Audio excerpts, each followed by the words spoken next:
സാംസങ്ങിൻ്റെ budget phones അല്ലെങ്കിൽ mid range phones നോക്കുവാണെങ്കിൽ അതിനകത്ത് വരുന്ന ഏറ്റവും നല്ലൊരു സീരീസ് എന്ന് പറയുന്നത് അവരുടെ എം സീരീസ് തന്നെയാണ്. അപ്പം അവർക്ക് എ സീരീസ് ഉണ്ട്, പക്ഷേ അതെന്ന് പറയുന്നത് എം സീരീസിനെക്കാട്ടിയും കുറച്ചുകൂടെ പ്രൈസ് കൂടിയതാണ്. അത് മാത്രമല്ല, നമ്മൾ ഈ രണ്ട് ഫോൺസും കൂടെ എടുത്ത് കമ്പയർ ചെയ്യാൻ നേരത്ത് കുറച്ചുകൂടെ ബെറ്റർ ഫീച്ചേഴ്സും സ്പെക്സും എല്ലാം തരുന്നത് എം സീരീസ് ആണ്. അതിൻ്റെ ഏറ്റവും വലിയൊരു എക്സാമ്പിൾ എന്ന് പറയുന്നത് ഗാലക്സി M21 ആണ്. കാരണം ഗാലക്സി M21ഉം ഗാലക്സി A21s കൂടെ നോക്കാൻ നേരത്ത് രണ്ടിൻ്റെയും പ്രൈസിങ് ഏതാണ്ട് ഒരു കണക്ക് തന്നെ വരും. പക്ഷേ കുറച്ചുകൂടെ ബെറ്റർ ആയിട്ടുള്ള ഫോൺ എന്ന് പറയുന്നത് ഈ M21 തന്നെയാണ്. അത് തന്നെ M21 രണ്ട് വേരിയൻ്റാണ് വരുന്നത്. അതിനകത്ത് ബേസ് വേരിയൻറ്റിന് 4GB റാമും 64GB സ്റ്റോറേജുമാണ് വരുന്നത്. അതിൻ്റെ പ്രൈസിങ് ഇപ്പം 14,000 ആണ്. പിന്നുള്ള അടുത്ത വേരിയൻറ്റ് അതെന്ന് പറയുന്നതിനകത്ത് 6GB റാമും 128GB സ്റ്റോറേജാണ് വരുന്നത്. അതിൻ്റെ പ്രൈസിംഗ് എന്ന് പറയുന്നത് 16,000 ആണ്. ഈ ഫോൺ ഇപ്പോൾ ലോഞ്ച് ആയിട്ട് ഒരു 4 മാസം കഴിഞ്ഞിട്ടുണ്ട്. അതുകൊണ്ട് തന്നെ ഒരു ലോങ് ടേം യൂസ് നോക്കുവാണെങ്കിൽ നമ്മുടെ ഏറ്റവും ഇമ്പോർട്ടൻ്റ് ആയി 5 ഫാക്ടേഴ്സ്, ഈ 5 ഫാക്ടേഴ്സും ഇപ്പോഴെങ്ങനെയാണ് ഈ ഫോണിനകത്തുള്ളതെന്ന് നമുക്ക് നോക്കാം. അതിൽ തന്നെ നമുക്ക് ആദ്യമേ എടുത്ത് പറയേണ്ടതെന്ന് വെച്ച് കഴിഞ്ഞാൽ ഇതിൻ്റെ ഡിസ്പ്ലേയും ഓഡിയോനെ പറ്റിയാണ്. അതിൽ തന്നെ എനിക്ക് പറയാനുള്ളൊരു കാര്യം എന്ന് വെച്ച് കഴിഞ്ഞാൽ ഈ ഫോണിൻ്റെ ഏറ്റവും വലിയൊരു സ്ട്രോങ് പോയിന്റ് എന്ന് പറയുന്നത് ഇതിൻ്റെ ഡിസ്പ്ലേ തന്നെയാണ്. ഇവിടെ ഉപയോഗിച്ചിരിക്കുന്ന ഡിസ്പ്ലേ ഒരു വലിയ ഡിസ്പ്ലേ ആണ്. ഇതിൻ്റെ ഡിസ്പ്ലേ സൈസ് എന്ന് പറയുന്നത് 6.4 ഇഞ്ചാണ്. അത് ഇതിനെ സാംസങ് ഇൻഫിനിറ്റി യു ഡിസ്പ്ലേ എന്നാണ് പറയുന്നത്. അതിൻ്റെ കാരണം എന്ന് വെച്ചാൽ ഇവിടെ ഒരു യു ഷേപ്പ് നോച്ച് വരുന്നുണ്ട്. പിന്നെ ഇതിനകത്ത് ഏറ്റവും വലിയ ഹൈലൈറ്റ് എന്ന് പറയുന്നത് ഇതൊരു AMOLED പാനലാണ്. അതും ഒരു ലോ ക്വാളിറ്റി പാനലല്ല, നല്ല ക്വാളിറ്റിയുള്ള പാനലാണ്. നല്ല റെസൊല്യൂഷൻ ഉണ്ട്, അതായത് 1080p ഡിസ്പ്ലേ ആണ്. അതുകൊണ്ട് തന്നെ 404 ppi പിക്സൽ ഡെൻസിറ്റി കിട്ടുന്നുണ്ട്. അത് മാത്രമല്ല ഇതിൻ്റെ വ്യൂയിങ് ആംഗിൾസ് ഒക്കെ എടുക്കാൻ നേരത്ത് പെർഫെക്റ്റ് ആണ്. നമുക്കിപ്പോൾ അതിനകത്തൊന്നും ഒരു ബുദ്ധിമുട്ട് വരത്തില്ല. പിന്നെ ഈ ഗ്രീൻ ടിൻ്റ് എഫക്റ്റോ അങ്ങനത്തെ ഒരു കുഴപ്പങ്ങളും ഇല്ല. അതുകൊണ്ട് തന്നെ ഈ ബഡ്ജറ്റിന് ഏറ്റവും പെർഫെക്റ്റ് ആയ ഡിസ്പ്ലേ ആയിട്ടാണ് എനിക്ക് തോന്നിയിട്ടുള്ളത്. ഇതിനകത്ത് നമുക്കിപ്പം ഇതിൻ്റെ ബ്രൈറ്റ്നസ് നോക്കാൻ നേരത്ത് ഭയങ്കര ബ്രൈറ്റ് ആവുന്ന ഒരു ഡിസ്പ്ലേ അല്ല. പക്ഷേ നമുക്ക് അതിനകത്ത് അധികം കംപ്ലയിൻറ്റ് പറയാൻ പറ്റത്തില്ല, കാരണം പ്രൈസിങ് വെച്ച്.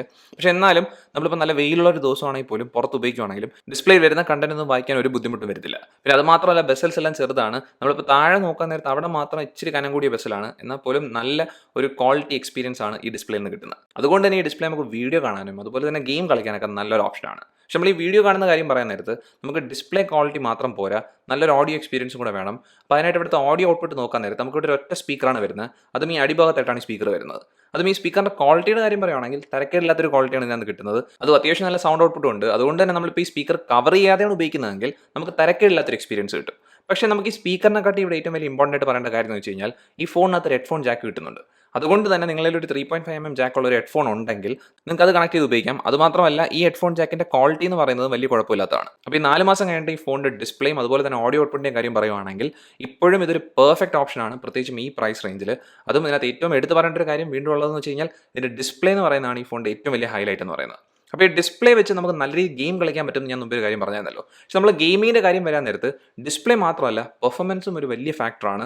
അതുകൊണ്ട് നമുക്ക് ഇനി അടുത്ത പെർഫോമൻസ് നോക്കാം. അപ്പോൾ പെർഫോമൻസിൻ്റെ കാര്യം വരാൻ നേരത്ത് ആദ്യം നമ്മൾ ചെക്ക് ചെയ്യേണ്ട ഇവിടുത്തെ പ്രൊസറാണ്. അതുകൊണ്ട് ഉപയോഗിച്ചിരിക്കുന്ന പ്രൊസർ Exynos 9611 ആണ്. ഇതെന്ന് പറഞ്ഞാൽ നമ്മുടെ ഗാലക്സി A51 വരുന്ന പ്രൊസർ തന്നെയാണ്. ഇത് തരക്കേടില്ലാത്തൊരു പ്രൊസറാണ്. ഈ ബഡ്ജറ്റിന് വലിയ കുഴപ്പമില്ലെന്നേ പറയാൻ പറ്റൂ. ഭയങ്കര പെർഫോമൻസ് വരുന്ന ഒരു പ്രൊസറല്ല, അത് നിങ്ങൾ ശ്രദ്ധിച്ചോണം. പിന്നെ ഇവിടുത്തെ റാമിൻ്റെ കാര്യം പറയുകയാണെങ്കിൽ നമുക്ക് 2 ഓപ്ഷൻസ് ആണ്. ഒന്നെങ്കിൽ 4GB റാം വരും, അല്ലെങ്കിൽ 6GB റാം ആണ് വരുന്നത്. അപ്പോൾ നമ്മുടെ ഈ വേരിയൻ്റ് എന്ന് പറയുന്നത് 6GB റാമിൻ്റെ ആണ്. അപ്പോൾ 6GB റാം ആണ് വേരിയൻ്റ് എങ്കിൽ നിങ്ങളുടെ സ്റ്റോറേജ് ഓപ്ഷൻ 128 ആയിരിക്കും. 4GB ആണെങ്കിൽ 64 ആയിരിക്കും. അതും ഈ 6GB റാം വേരിയൻ്റെ മൊത്തത്തിലുള്ള ഒരു യൂസർ എക്സ്പീരിയൻസിൻ്റെ കാര്യം പറയുകയാണെങ്കിൽ തരക്കേടില്ലെന്നേ പറയാൻ പറ്റൂ. ഭയങ്കര നല്ലതല്ല, എന്നോട്ട് ഭയങ്കര മോശമല്ല, ഏതാണ്ട് ഒരു മിഡിൽ റേഞ്ച് വരുന്ന കണക്കാണ്. കാരണം എന്ന് വെച്ച് കഴിഞ്ഞാൽ ഇപ്പോൾ നമ്മൾ സാധാരണ ടാസ്ക് ആയപ്പോൾ നമ്മൾ എന്തെങ്കിലും ഒരു മെസ്സേജ് അയക്കുക അല്ലെങ്കിൽ ഒരു ഇൻസ്റ്റാഗ്രാമിൽ കൂടെ ബ്രൗസ് ചെയ്യുക, അതൊക്കെ തരക്കേടില്ലാതെ വർക്ക് ആവും. പക്ഷേ എന്നാൽ പോലും അതിനകത്തൊക്കെ ഇടയ്ക്കൊക്കെ ലാഗ് കാണാൻ പറ്റും. അത് നിങ്ങളൊരു കാര്യം ശ്രദ്ധിക്കണം, ഇതൊരു പുതിയ ഫോണല്ല, 4 മാസത്തിന് ശേഷമുള്ള കാര്യമാണ് പറയുന്നത്. നമ്മൾ ആദ്യമേ ബോക്സിൽ നിന്ന് എടുത്ത് ഉപയോഗിക്കുന്ന സമയത്ത് നല്ലൊരു എക്സ്പീരിയൻസ് ആണ്, വളരെ സ്മൂത്ത് ആയിട്ടാണ് എല്ലാ കാര്യങ്ങളും വർക്ക് ചെയ്യുന്നത്. പക്ഷേ കുറച്ച് നാൾ കഴിയുമ്പോൾ ഒരു 2-3 മാസം കഴിയാൻ നേരത്ത് ചെറുതായിട്ടൊന്ന് സ്ലോ ആവുന്ന കാണാൻ പറ്റും. പ്രത്യേകിച്ച് ഞാൻ പറഞ്ഞ നമുക്ക് ഒന്ന് ഹോം സ്ക്രീനിൽ കൂടെ ബ്രൗസ് ചെയ്യുമ്പോൾ പോലും ചെറിയൊരു ലാഗ് ചില സ്ഥലത്ത് കാണാൻ പറ്റും. പക്ഷേ എന്നാലും ഒരു user experience point of view എന്ന് പറയുവാണെങ്കിൽ അതൊരു വലിയ പ്രശ്നമുള്ള കാര്യമല്ല, പ്രത്യേകിച്ചും ഈ ബഡ്ജറ്റ് വെച്ച്. പിന്നെ ഗെയിമിങ്ങിൻ്റെ കാര്യം പറയുവാണെങ്കിൽ ഇവിടെ നമുക്ക് ഗ്രാഫിക്സ് ഇൻറ്റൻസ് ആയ ഗെയിംസ് എല്ലാം വർക്ക് ആവും. അത് മാത്രമല്ല നമുക്ക് അതിനകത്തൊന്നും വലിയ പ്രശ്നങ്ങളില്ല. ലോഡായി കഴിഞ്ഞാൽ, ലോഡ് ആവാൻ കുറച്ച് സമയം എടുക്കും. ഗെയിം ലോഡായി കഴിഞ്ഞാൽ ഗെയിം പ്ലേയിൽ നിങ്ങൾക്ക് ഇഷ്യൂസ് ഒന്നും വരത്തില്ല. അതുകൊണ്ട് തന്നെ നിങ്ങൾക്ക് ഗെയിമിങ്ങിനകത്തും തിരക്കില്ലാത്തൊരു എക്സ്പീരിയൻസ് ആണ് കിട്ടുന്നത്. അത് ഞാൻ എടുത്ത് പറയുന്നുണ്ട്, നല്ല ഗ്രാഫിക്സ് കൂടിയ ഗെയിംസ് ആണെങ്കിൽ പോലും വർക്ക് ആവുന്നതിനകത്ത് പ്രശ്നങ്ങളൊന്നും വരത്തില്ല. പിന്നെ അടുത്തൊരു കാര്യം ശ്രദ്ധിക്കേണ്ടതെന്ന് വെച്ച് കഴിഞ്ഞാൽ ഈ ഗെയിമിംഗ് സമയത്ത് തന്നെ അല്ലെങ്കിൽ നിങ്ങൾ ഇൻറ്റൻസ് ആയ എന്തെങ്കിലും ഒരു കാര്യം ചെയ്യുവാണെങ്കിൽ പ്രൊസറിന് ലോഡ് കൂടുതൽ കൊടുക്കാൻ നേരത്ത് ഒരു 20 മിനിറ്റ് അല്ലെങ്കിൽ 30 മിനിറ്റ് ആവാൻ നേരത്ത് ഫോൺ ചൂടാവുന്നുണ്ട്. അത് നല്ല രീതിയിൽ തന്നെ ചൂടാവുന്നുണ്ട്. അത് നിങ്ങളൊരു കാര്യം ഞാൻ പറയുന്നുണ്ട്, 4 മാസം കഴിഞ്ഞിട്ടുള്ള കാര്യമാണ്. ആദ്യം എടുത്തപ്പോൾ അത്രയും പ്രശ്നങ്ങളില്ലായിരുന്നു. കുറച്ച് നാൾ കഴിഞ്ഞപ്പോഴാണ് ഈ പ്രൊസർ ഒരുപാട് ലോഡ് കൊടുക്കുമ്പം ചൂടാവുന്ന ഒരു കാര്യം ഞാൻ ശ്രദ്ധിച്ചത്. പിന്നെ നിങ്ങൾക്ക് ഏറ്റവും ഭയങ്കര ലാഗ് ഈ പ്രൊസറിനകത്ത് കാണാൻ പറ്റുന്നത് വെച്ച് കഴിഞ്ഞാൽ ക്യാമറയൊക്കെ തുറക്കുമ്പോഴാണ്. ക്യാമറ എടുത്ത് നമ്മൾ ഫോട്ടോ എടുക്കുന്ന സമയത്ത് നമുക്ക് ലാഗ് കാണാൻ പറ്റും. അപ്പോൾ അതൊരു വലിയ പോരായ്മയായിട്ട് എനിക്ക് തോന്നിയിട്ടുണ്ട്. പ്രത്യേകിച്ചും ഈ ഫോണിൻ്റെ ക്യാമറ ഇത്രയും ഹൈപ്പ് കൊടുക്കുന്നുണ്ട് തന്നെ.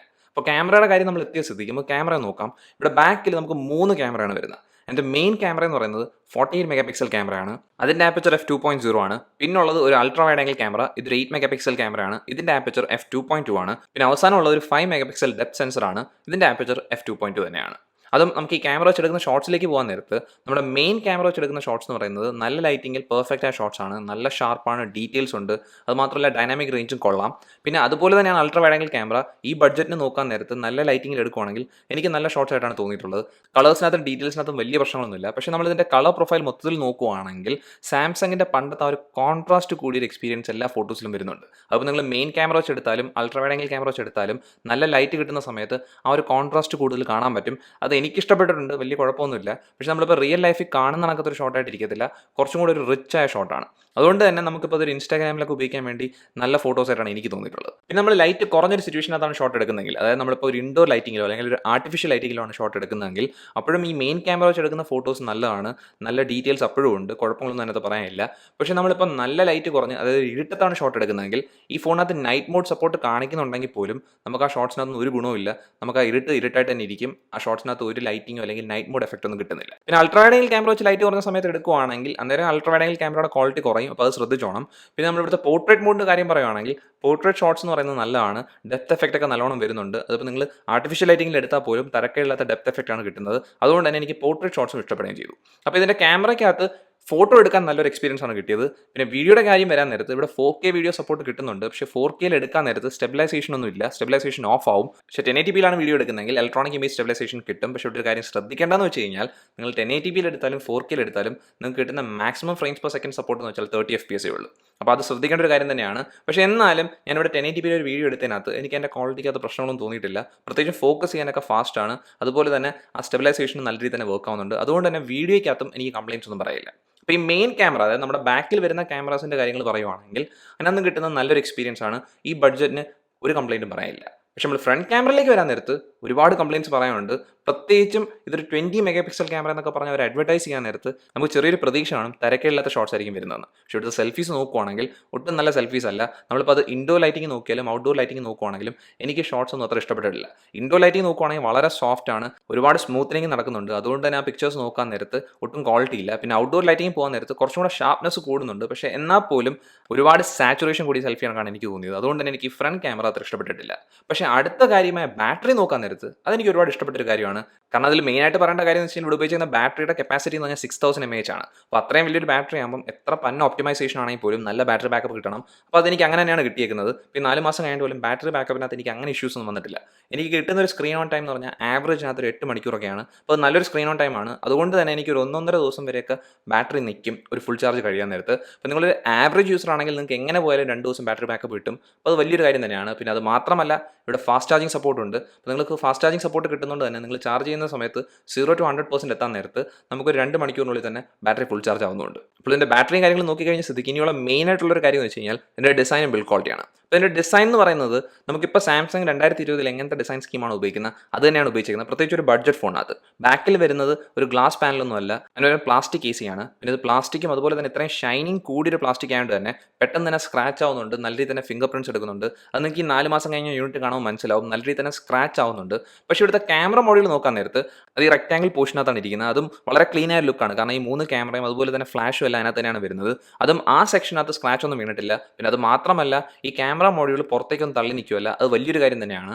പിന്നെ ഈ ക്യാമറ മോഡ്യൂളിൻ്റെ തൊട്ടടുത്തായിട്ട് തന്നെ നിങ്ങൾക്ക് വേറെ കാര്യം കാണാൻ പറ്റും, ഫിംഗർ പ്രിൻറ്റ് സ്കാനർ വരുന്നുണ്ട്. വളരെ ഫാസ്റ്റും ആക്യുറേറ്റ് ആയ ഫിംഗർ പ്രിൻറ്റ് സ്കാനറാണ്. പക്ഷേ ഈ ഫിംഗർ പ്രിൻറ്റ് സ്കാനർ ഒരു പ്രശ്നം എന്ന് വെച്ച് കഴിഞ്ഞാൽ ഇത് കണ്ടുപിടിക്കാൻ കുറച്ച് പാടാണ്. കാരണം എന്ന് വെച്ച് കഴിഞ്ഞാൽ ഈ ഫോണിൻ്റെ ബാക്ക് പോർഷൻ്റെ അതേ ലെവലിൽ തന്നെയാണ് ഈ ഫിംഗർ പ്രിൻറ്റ് സ്കാനർ നിൽക്കുന്നത്, കുറച്ച് താഴോട്ടല്ല നിൽക്കുന്നത്. അതുകൊണ്ട് തന്നെ നമുക്കത് കറക്റ്റായിട്ട് ലൊക്കേറ്റ് ചെയ്യാൻ കുറച്ച് പാടുപെടും. പക്ഷേ നമ്മൾ കുറച്ചാൾ കഴിയുമ്പോൾ അതായിട്ട് അങ്ങ് പൊരുത്തപ്പെട്ടുള്ളൂ. അത് കഴിയുമ്പോൾ നമ്മൾ കറക്റ്റായിട്ട് ആ പൊസിഷനിൽ തന്നെ ഫിംഗർ പ്രിൻറ്റ് അൺലോക്കിന് വേണ്ടി ഫിംഗർ വെക്കുകയും ചെയ്യും. ഇനി ഇതിൻ്റെ ബട്ടൺസ് നോക്കുവാണെങ്കിൽ നല്ല ഫീഡ്ബാക്ക് തരുന്ന ബട്ടൺസ് ആണ്. പക്ഷേ ഒരു 3-4 മാസം ആയപ്പോഴത്തേക്ക് തൊട്ട് ഈ ബട്ടൺസ് കുറച്ച് ലൂസ് ആയിട്ടുണ്ട്. അപ്പോൾ അതെനിക്ക് അത്ര ഇഷ്ടപ്പെട്ടിട്ടില്ല. പിന്നെ ഇവിടുത്തെ ചാർജിംഗ് പോർട്ട് എന്ന് പറഞ്ഞാൽ USB-C ആണ്. അതിൻ്റെ വർക്കിങ്ങിനകത്ത് പ്രശ്നങ്ങളൊന്നും വന്നിട്ടില്ല. അതുപോലെ തന്നെയാണ് ഹെഡ്ഫോൺ ജാക്കിൻ്റെ കാര്യവും. പിന്നെ ഇവിടുത്തെ ഫ്രണ്ട് ഡിസ്പ്ലേ ഗ്ലാസിൻ്റെ കാര്യം പറയുകയാണെങ്കിൽ Gorilla Glass 3 ആണ് ഉപയോഗിച്ചിരിക്കുന്നത്. പക്ഷേ ഞാൻ ഇവിടെ ഒരു സ്ക്രീൻ ഗാർഡ് ഒട്ടിച്ചുള്ളതുകൊണ്ട് തന്നെ അതിൻ്റെ ഡ്യൂറബിലിറ്റിയുടെ കാര്യം എനിക്ക് പറയാൻ പറ്റത്തില്ല. പക്ഷേ ഇവിടെയുള്ള ഇയർ പീസിൻ്റെ കാര്യം പറയുകയാണെങ്കിൽ അത് തരക്കേടില്ലാത്തൊരു ഇയർ പീസാണ്. നമുക്കിപ്പോൾ കോൾസ് ഒക്കെ ചെയ്യാൻ നേരത്തെ തന്നെ ക്ലാരിറ്റിക്ക് അതൊന്നും വലിയ പ്രശ്നങ്ങളില്ല, എന്നോട്ട് ഭയങ്കര നല്ലതൊന്നും പറയാനുമില്ല. പിന്നെ മൊത്തത്തിൽ ഫോണിൻ്റെ തിക്നെസ്സും അതുപോലെ തന്നെ വെയിറ്റും ഒക്കെ നോക്കാൻ നേരത്ത് ഭയങ്കര വെയിറ്റ് കൂടിയതോ അല്ലെങ്കിൽ ഭയങ്കര കനം കൂടിയൊരു ഫോണൊന്നും അല്ല. അപ്പോൾ നല്ലൊരു കാര്യം തന്നെയാണ്. അതുകൊണ്ട് തന്നെ ഫോൺ കയ്യിൽ കറക്റ്റായിട്ട് ഒതുങ്ങുകയും ചെയ്യും. പിന്നെ ഈ ഫോണിനകത്ത് എന്തെങ്കിലും ഗ്യാപ്പോ അതുപോലെ തന്നെ ഫോൺ വളയുന്ന പ്രശ്നങ്ങളോ വല്ലതും ഉണ്ടോ എന്ന് നിങ്ങൾക്ക് സംശയം ഉണ്ടെങ്കിൽ അങ്ങനത്തെ പ്രശ്നങ്ങളൊന്നുമില്ല. പ്ലാസ്റ്റിക് ഫ്രെയിം ആയതുകൊണ്ട് തന്നെ അങ്ങനെ ഒരു സംശയം വരാം. പക്ഷേ അങ്ങനത്തെ ഒരു പ്രശ്നങ്ങൾ എനിക്ക് അനുഭവപ്പെട്ടില്ല. പിന്നെ ഡിസൈനും ബിൽഡ് ക്വാളിറ്റി നോക്കി കഴിഞ്ഞപ്പോൾ എനിക്ക് ഇഷ്ടപ്പെടാത്തായിട്ടുള്ളത് രണ്ട് കാര്യങ്ങളാണ്. ഒന്നെന്ന് പറഞ്ഞാൽ ഈ ബാക്ക് പ്ലാസ്റ്റിക് ഫ്രെയിം പെട്ടെന്ന് സ്ക്രാച്ച് ആവുന്നതും അതുപോലെ തന്നെ ഇതിൻ്റെ ബട്ടൺസ് ലൂസ് ആയതുമാണ്. ബാക്കി കാര്യത്തിനകത്ത് ഒരു കംപ്ലയിൻസും പറയാനില്ല. പിന്നെ എൻ്റെ റാമിൻ്റെ കാര്യം നമ്മൾ ഇതുവരെ പറഞ്ഞില്ലായിരുന്നു. റാമിനകത്ത് ഞാൻ പറഞ്ഞില്ലേ 2 വേരിയൻ്റ് ആണ്, 4GB 6GB വരാം. അപ്പോൾ നമ്മളിവിടെ ഉപയോഗിച്ചത് 6GB റാം വേരിയൻ്റ് ആണ്. അപ്പോൾ ഇതിനകത്ത് റാം മാനേജ്മെൻറ്റിനകത്ത് ഇഷ്യൂസ് ഒന്നും ഇല്ലായിരുന്നു. ഒരു 8 ആപ്പ് വരെ ബാക്ക്ഗ്രൗണ്ട് ഓപ്പൺ ആയി കിടക്കുമായിരുന്നു. പിന്നെ ഇവിടുത്തെ ബ്ലൂടൂത്ത് വേർഷൻ ബ്ലൂടൂത്ത് 5 ആണ്. പിന്നെ ഇവിടെ സെൻസേഴ്സ് എല്ലാം കിട്ടുന്നുണ്ട്. അതായത് GPS-നകത്ത് കിട്ടുന്നുണ്ടോ എന്ന് സംശയം ഉണ്ടെങ്കിൽ അതിവിടെ വരുന്നുണ്ട്. പിന്നെ അടുത്തൊരു കാര്യം വെച്ചാൽ ഇവിടുത്തെ സോഫ്റ്റ്വെയറിനകത്ത് നിങ്ങൾക്ക് സംശയം കാണും. അപ്പോൾ ഇവിടെ ഇപ്പോൾ വരുന്ന സോഫ്റ്റ്വെയർ വേർഷൻ ആൻഡ്രോയിഡ് വേർഷൻ 10 ആണ്. അത് ഇവിടുത്തെ UI എന്ന് പറഞ്ഞാൽ 1UI ആണ്. അത് ഇവിടുത്തെ സെക്യൂരിറ്റി പാച്ച് അപ്ഡേറ്റ് ഒക്കെ നമുക്ക് ഏതാണ്ട് ഒരു അപ്ഡേറ്റഡ് വേർഷനിൽ തന്നെയാണ് നിൽക്കുന്നത്. അപ്പോൾ ഇതൊക്കെയാണ് സാംസങ് ഗാലക്സി M21ൻ്റെ ഒരു 4 മാസം കഴിഞ്ഞപ്പോൾ റിവ്യൂ എന്ന് പറയുന്നത്. അപ്പോൾ ഈ 4 മാസം കഴിഞ്ഞ് നോക്കാൻ നേരത്ത് ഈ ഫോൺ എന്ന് പറയുന്നത് ഒരു പെർഫെക്റ്റ് ഈ പ്രൈസ് സെഗ്മെൻറ്റ് വരുന്ന ഫോണാണെന്ന് നിങ്ങൾ ചോദിക്കുവാണെങ്കിൽ അല്ല, ഇതിനെക്കാട്ടിയും വേറെ ഓപ്ഷൻസും കിട്ടുന്നുണ്ട്. അത് നിങ്ങൾക്ക് റെഡ്മി ഫോൺസോ അല്ലെങ്കിൽ റിയൽമി ഫോൺസ് ഒക്കെ എടുക്കുകയാണെങ്കിൽ നിങ്ങൾക്ക് ഇതിലും ബെറ്റർ ആയ ഫോൺസ് അല്ലെങ്കിൽ ഇതിലും ബെറ്റർ സ്പെസിഫിക്കേഷൻസ് ഓഫർ ചെയ്യുന്ന ഫോൺസ് വരുന്നുണ്ട്. പക്ഷേ ഈ ഫോണിൻ്റെ ഏറ്റവും വലിയൊരു അഡ്വാൻറ്റേജ് എന്ന് പറയുന്നത് സാംസങ് എന്നുള്ളൊരു ബ്രാൻഡ് നെയിമും അതുപോലെ തന്നെ സാംസങ്ങിൻ്റെ തന്നെ വേറെ ഓഫറിങ്സ് ഈ ബഡ്ജറ്റ് നോക്കാൻ നേരത്ത് അതിനെക്കാട്ടിയൊക്കെ ബെറ്റർ ആയ ഒരു യൂസർ എക്സ്പീരിയൻസ് തരുന്ന ഒരു ഫോണായിട്ടാണ് ഈ M21 എനിക്ക് തോന്നിയത്. ഈ M21ൻ്റെ ഏറ്റവും സ്ട്രോങ് പോയിന്റ് എന്ന് പറയുന്നത് ഇതിൻ്റെ ഡിസ്പ്ലേയും ബാറ്ററി ലൈഫും അതുപോലെ തന്നെ നല്ല ഫോട്ടോസും അതുപോലെ തന്നെ തിരക്കില്ലാത്ത വീഡിയോസ് എടുക്കാൻ പറ്റുന്ന ബാക്ക് ക്യാമറാസും പിന്നെ അതുപോലെ തന്നെ നിങ്ങൾ യൂസർ എക്സ്പീരിയൻസ് നോക്കുവാണെങ്കിൽ നോർമൽ ടാസ്ക് ഒക്കെയാണ് ചെയ്യുന്നതെങ്കിൽ അതിനൊന്നും ഒരു പ്രശ്നവും വരാത്തൊരു ഫോൺ. പക്ഷേ ഈ ഫോണിൻ്റെ പോരായ്മ നോക്കുവാണെങ്കിൽ ഫ്രണ്ട് ക്യാമറ അത്ര കൊള്ളത്തില്ല. അതുപോലെ തന്നെ പെർഫോമൻസിൻ്റെ കാര്യം വരാൻ നേരത്ത് നിങ്ങളൊരു ഹെവി യൂസർ ആണെങ്കിൽ അല്ലെങ്കിൽ നിങ്ങളൊരു ഗെയിമറൊക്കെ ആണെങ്കിൽ ഒരിക്കലും പറ്റിയൊരു ഫോണല്ല ഈ സാംസങ് ഗാലക്സി M21. കാരണം ലാഗ് അനുഭവപ്പെടും. അപ്പോൾ നിങ്ങൾക്ക് ചില പ്രശ്നങ്ങളെല്ലാം വരികയും ചെയ്യും. അപ്പോൾ ഈ ഫോൺ ആർക്ക് പറ്റിയൊരു ഫോണാണെന്ന് നിങ്ങൾക്ക് സംശയം ഉണ്ടെങ്കിൽ ഈ ഫോൺ എന്ന് പറയുന്നത് നിങ്ങൾക്ക് സാംസങ് എന്ന് പറഞ്ഞ ബ്രാൻഡ് ഇഷ്ടപ്പെടുന്ന ഒരു വ്യക്തിയാണ്. അതുപോലെ നിങ്ങളുടെ ബഡ്ജറ്റ് എന്ന് പറയുന്നത് ഈ പ്രൈസിങ്ങിന് വരുന്നുണ്ട്. പിന്നെ നിങ്ങൾക്ക് വേണ്ട യൂസർ എക്സ്പീരിയൻസ് പറയുന്നത് ഒരു ഹെവി യൂസറിന് വേണ്ടിയുള്ളതല്ല, അതിന് ഒരു ആവറേജ് യൂസറിന് വേണ്ടിയുള്ളതാണ്. അതിൽ തന്നെ നിങ്ങളുടെ മെയിൻ പ്രയോറിറ്റി എന്ന് പറയുന്നത് വീഡിയോ കാണുക അല്ലെങ്കിൽ ഒരു മെസ്സേജ് അയക്കുക, ഇൻസ്റ്റാഗ്രാമിൽ കൂടെ ബ്രൗസ് ചെയ്യുക, വെബ് പേജസ് ഒക്കെ ലോഡ് ചെയ്യുക. പിന്നെ ഗെയിമിംഗ് ഉണ്ട്. പക്ഷേ നിങ്ങളൊരു ഹെവി ഗെയിമർ അല്ല, അതിന് പകരം നിങ്ങൾക്ക് ഒരു സാധാരണ ഒരു നോർമൽ എക്സ്പീരിയൻസ് ഗെയിമിൽ നിന്ന് കിട്ടിയാൽ മതി. അതുപോലെ തന്നെ നിങ്ങൾ സെൽഫീസ് ഒരുപാട് എടുക്കുന്ന ഒരു വ്യക്തിയല്ല, പക്ഷേ നിങ്ങൾക്ക് ബാക്ക് ക്യാമറ നല്ല ക്വാളിറ്റി വരുന്ന ഫോട്ടോസ് വേണം എന്നുള്ളൊരു വ്യക്തിയാണെങ്കിൽ നിങ്ങൾക്ക് ഈ ഗാലക്സി M21 നല്ലൊരു ഓപ്ഷനാണ്. അപ്പോൾ ഇത്രയുള്ള വീഡിയോ. ഈ വീഡിയോ നിങ്ങൾക്ക് ഇഷ്ടപ്പെട്ടെങ്കിൽ ഈ വീഡിയോ നിങ്ങൾ ഉറപ്പായിട്ട് ലൈക്ക് ചെയ്യുക. അതുകൂടാതെ ഈ ചാനൽ സബ്സ്ക്രൈബ് ചെയ്യുക, ഈ ചാനൽ പ്രൊമോട്ടും ചെയ്യുക. നമുക്ക് എത്രയും പെട്ടെന്ന് അടുത്ത വീഡിയോയിൽ കാണാം. അതുവരെ ബൈ.